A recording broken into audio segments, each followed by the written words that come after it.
Hello everybody, hey, here's my latest. It's an acanthus leaf and one of my birds, should we call it a thrush? I don't know, it's not really a thrush, it's not really anything, I've just made it up. But it goes beautifully with the acanthus leaf. And it's funny about the acanthus leaf because in Mediterranean folklore it represents enduring life and immortality, but in Christianity it represents pain, sin, punishment and even death. So you can take your pick there.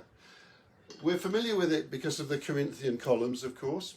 That goes back to like the 5th century, Greece, and beloved of William Morris, most importantly to me, because his acanthus and vine was one of his favourite motifs. And with his wallpapers, the common consensus was that you would have a small pattern, a small design, small motifs for a small room.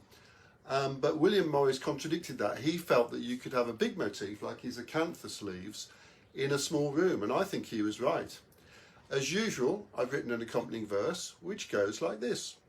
I love William Morris and his arts and crafts, so I made this mosaic in his honour, just for laughs. He was very serious, but it's my belief that he would have smiled at my acanthus leaf.